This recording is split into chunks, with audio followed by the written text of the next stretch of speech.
I have called the Animaniacs effect.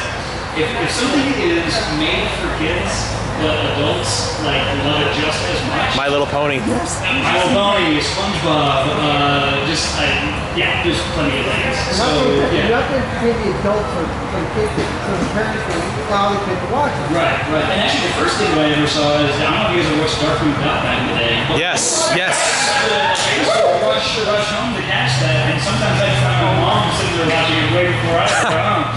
So yeah, I love that, and I think Sergeant Frog, both in the Japanese and the dub, really tries to walk that line where, this is a kid's show, yes, but it's something that has plenty of stuff for everybody to understand in my life. So.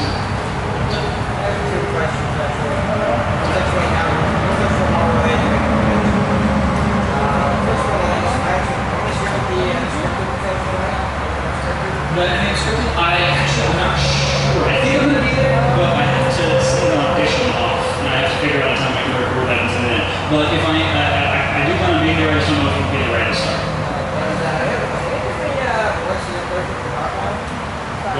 Voice of Jacuzzi for Portcon. Okay, I'm just back away from the mic. This is pretty loud. Let's see his line. Leave me alone, I'm just a bootlegger, and I just sell whiskey. Well, I want to. It's really with a slight Chicago dialect. I don't mind like explicitly nerds because there's so many of them in anime. So they always working. It's alright. Obviously, buying anime is better, but how do you feel about anime? I don't get the one Netflix is doing, where it's a relatively cheap service that you watch a bunch of great stuff you want. That's a good question. The question was whether buying the anime is better than seeing on Netflix or Hulu or whatever. I'm sure there is an answer for that, like a definite answer for that from like the finance standpoint, the marketing standpoint, or whatever. I don't care. I probably should, but I just like that it's out there. I like that people are getting to see it, and I hope that they rush out and buy the DVDs. I know that's what I did. Like I was watching Breaking Bad on Netflix, and which I fell into way late. I'm one of those guys who like comes 4 or 5 years after everybody else has seen stuff. I'm the guy going, oh, I just watched this, and I didn't know he was talking about it. I watched through the first like 3 seasons of Breaking Bad on Netflix, and when I realized that there was still another one out there, I was at the Best Buy in no time flat. So I think that there's going to be that. I think there's some kind of like give and take as far as the finance aspect of it. But I just, as far as I'm concerned, I know how many people have Netflix. I know how many people have stumbled across shows like Sergeant Frog or Seki Ray or really any number of the ones we've had up there. And they might not be anime fans, but they're fans of that particular show. And at least, and I hope, like we were talking about earlier, I hope that they are walking away from it with a little more respect than they may have 10 years ago. But so, as long as it's out there, as long as people are seeing it and enjoying it, then I'm all for it. What role did you at first get cast for that you thought, oh God, I don't want to do this role, but then wound up loving the character after? That was Jacuzzi Squat and Bakano. I auditioned for Tyler Walker, who directs the series. He's an amazing guy. And I went in and I auditioned for 2 or 3 characters that I thought I was best suited for. And I got to the end and I was like, okay, cool. So those are the ones I picked out. He said, well, why don't you try this one other one, this guy named Jacuzzi. So yeah, I looked at him. I don't know what to do with that though. Like, he looks weird, he sounds weird, I don't know about my Chicago dialect or whatever. I said, well, just try it. And so I did what a lot of actors in the industry call throw it against the wall and see if it sticks. I conjured a voice out of nowhere. I did it for the 45-second audition. And he's like, okay, cool, that's great. I want out. So I leave, and I'm walking in the hall literally thinking to myself, dear God, I hope I never have to do that voice again. That was terrible. That was excruciating. And then he asked me, he's like, oh, crap, no, I can't. I don't know if I can do that for 2 hours in a row. But what I found was, and I knew there was something that he saw in the voice or heard in the voice that was appropriate for the character in a way that I, the series could not understand. And so once we started really working on using that voice for this character, and I started seeing the animation, and I kind of started learning about the story, it all kind of started coming together. It never got easy. because it's kind of high in my register, but it got easier. And by the end of it, I was so in love with Jacuzzi that I didn't care about the voice. That doesn't sound right. I didn't care about how difficult it was for me to maybe get that across, because it wasn't really about me or the work or anything else. It was just like by the time he's crying, like, you know, it was in the flashback scene where he's talking to a niece who's been burned horribly, and he says, you know, and she says something about being a crybaby. He says, yeah, I cry all the time, but that just means that, you know, I'm getting my tears out, so then when I need to cry, I'll be able to be strong. And like, you know, and I wasn't even playing Jacuzzi in that scene. That was Anastasia Munoz who plays the younger version of me in several different shows. But like that scene in and of itself, I was just like, this kid is my hero. And so, yeah, that's to answer your question, I think that's the one that I started off with really good, but you know, that attached to that series so much. Yeah, it's great. Going back to Champion Stalking and Champion Nissan, can you say rules in your R's? Rules? Yeah, roll your R's like they do. Oh, I haven't heard that. No, and no, I cannot roll my R's, period. Now, I know that like you were talking about the Cars initially. What do you think about Initial D's Eurobeat music? The Euro, what, you mean the J-pop that was in the original?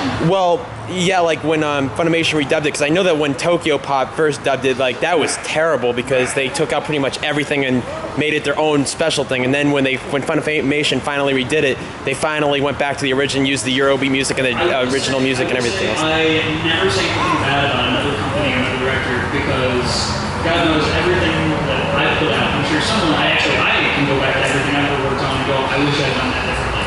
So I have a hard time like judging another company for doing something like that. I understand what they were going for. I think DJ Milky was the name of the white rapper that they had to do most of the stuff. It's not a direction I would have gone, but you know, I think it achieved their desired effect, and that's totally cool. Yeah, they're just trying to get the anime out to as many people as they can. I respect that. I was not really a fan of the soundtrack when we first started working on it because it's a little poppier in my taste. And we did it out of order, so we started working on. Yeah, because you worked on stage 3? Yeah, we did stage 3 because I know that the first and second stage were released last, and I was kind of like, whoa, wait. Yeah, I did 3, 4, 1, 2, and so I don't really know where I was exactly in the series when I fell in love with the soundtrack. It was when Chris Sabat's character, Veronica Durag. Oh yeah, that was the second stage, I think. I believe so, yeah. It was a scene where his character is telling Takumi, you know, like, I'm gonna give you a head start, don't argue about it, if you wanna talk to me about it, we can talk about it at the bottom of the mouth. And then he gets in his car, slams the door, cranks the engine, and Speed Lover starts playing? Yes. Yes, I love that song, yeah. It was the most hysterical, unexpected comedic moment for me. And I don't know, I just, like, you gotta love it. It's like I said, it's not my particular type of music, but it fits the show so well. Yeah, because of that anime, I've pretty much gotten into, like, the series itself, so, like, which is called Super Eurobeat, which apparently is one of the longest running series like in the world in terms of music. They've released over 220 CDs of it, and it's funny because most of the artists that sing the songs, they live in Europe, usually in Italy, and they're singing songs for a Japanese audience pretty much. So it's kind of weird how it works, but I guess it's been really popular. It's been around since like 1989, I think. So well, I think we have time for one more, depending. We're just asking you a question generally, right? Yeah, we're walking. Who's your least favorite character to voice actors? My least favorite character to voice And your favorite act. and least favorite. Favorite and least favorite. My favorite character that I had ever recorded was Grief in GameStop. It was brutal, and like we put a 2-hour cap on my sessions because after 2 hours of just constant high-pitched screaming, I couldn't do it anymore. And there are actors in the industry like, you know, Todd Havercorn, Vic Mignogna, there are guys that you can put in the booth and they can scream all day and then go out and talk all night, no big deal. I'm not one of those guys. So Grief was definitely the most fun I've ever had in the booth. I got to say things I never thought I'd be paid to say. And that was a blast. As far as the least favorite character that I've ever done. I love all of the characters. There's not a single character I've ever done where I don't appreciate and enjoy the character. But I will say that one of the most difficult times I've had in the booth was recording Yoite and Nabari no. Because Monica Rial, who directed that, she told me at the very first line, and I didn't know anything about the show, we did the very first line that my character had, and she said, okay, no, softer, even softer. Okay, act like you're just about to die at any second. Like, okay, and so we did it, and it was just this weak, barely there, just kind of, and when you do that, like the engineer has to crank up the gain so that they can actually receive more of the signal.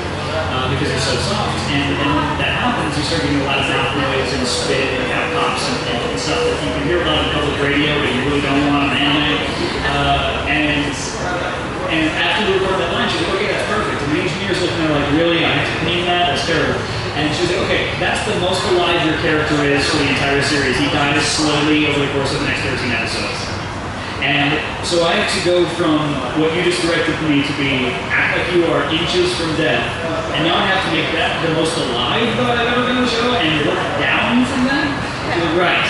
And so every line that I did was just right up the microphone, and it was really soft, and I kept trying to emote and to to put stuff in there, and I had to figure out how to do that without volume, and so that was probably the trickiest thing I ever had to do.